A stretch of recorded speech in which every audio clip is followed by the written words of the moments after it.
Il y a un problème, il y a vraiment un gros problème par rapport au processus de transmission dans notre société. On choisit le repreneur en fonction, bien souvent, d'un test psychométrique. C'est horrible. J'ai un bac en psychologie, j'aime ça, les tests psychométriques quand même, puis j'y crois, mais en fin de course, pas en début de course. Pourquoi? Parce que c'est pas parce que tu as du leadership que tu es le bon leader pour l'entreprise. C'est pas vrai, ça n'a pas rapport à la limite. Exemple, vous êtes une entreprise, il faut d'abord décrire dans quelle industrie vous êtes. Cette industrie-là, es-tu en crise? Cette industrie-là, es-tu prospère? Es-tu en maturité, en décroissance? Dans quelle industrie vous êtes? Puis ça inspire quel contexte? Dans cette industrie-là, vous vous positionnez comment en tant qu'entreprise? Et selon cette position-là, quelle vision vous avez dans 5 ans? Et de ça découle un grand défi. Mais tant qu'on n'a pas ciblé ce grand défi-là, on ne peut pas parler de profil de personnalité. Pour moi, c'est complètement aberrant. Et croyez-moi, je l'ai fait moi-même. L'erreur, on l'a fait toute ou à peu près. Et ce qui fait des drames assez percutants, genre 750 000 $ de crise de trésorerie. Donc, c'est ça l'erreur courante qu'on fait pour choisir notre entrepreneur, notre cheval de tête. On ne fait pas ça. Et dans une entreprise familiale, si l'enjeu majeur, c'est que l'harmonie est là, mais on va avoir une croissance de 100 millions au niveau international dans les 5 prochaines années, ce n'est pas le même profil de personnalité que on est une entreprise à maturité, on n'a pas de projet de développement, l'harmonie dans la famille est délicate. C'est pas le même profil, là.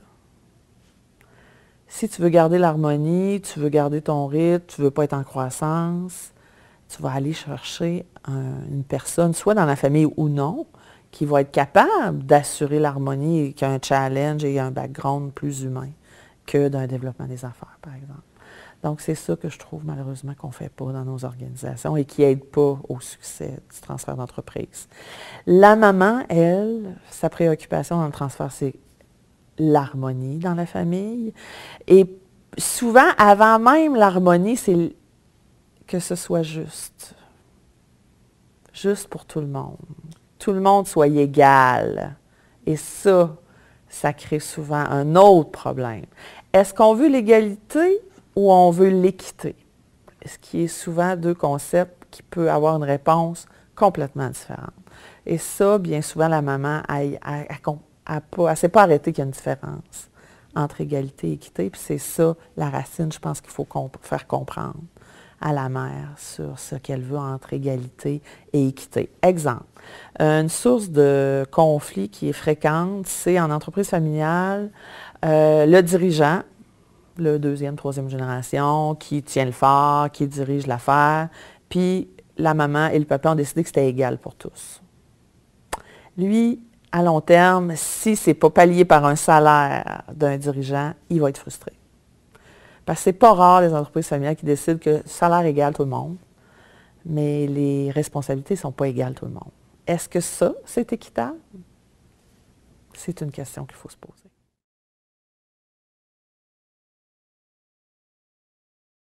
La famille, aujourd'hui, est beaucoup à cause, ça n'a pas de bon sens. Elle protège ses enfants épouvantablement, ce qui fait que je trouve qu'ils ne les aident pas à prendre leur envol en tant qu'entrepreneur.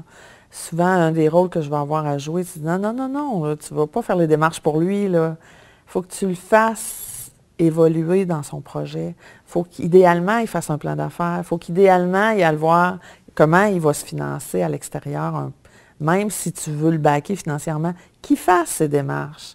Parce qu'en faisant ces démarches, il va avoir un reflet du banquier sur la valeur de l'organisation. Parce que tu ne veux pas sur ton lit de mort qu'il vienne te dire « Tu m'as fourré le prix. Le prix que tu m'as vendu ton entreprise. » Quand je suis allée voir le banquier après, là, il me dit qu'il ne pouvait pas me prêter cet argent-là parce que ça ne valait pas ça. Je t'en veux puis je t'en ai jamais parlé. On veut éviter ça. Fait que c'est pour ça que c'est important, je pense, qu'il y ait des démarches en parallèle du repreneur qui va valider son projet d'affaires, est-ce qu'il fait sens? Au lieu de dire, ben c'est mon père, c'est ma mère, voyons, c'est sûr qu'ils ne veulent pas me fourrer. C'est sûr qu'ils ne veulent pas te fourrer. Mais fais ta job. Fais ta job d'entrepreneur, de voir si cette entreprise-là, ça te convient, puis si les barèmes de l'entreprise, la façon qu'elle est montée, c'est viable, puis fais ta job. pour éviter les conflits aussi.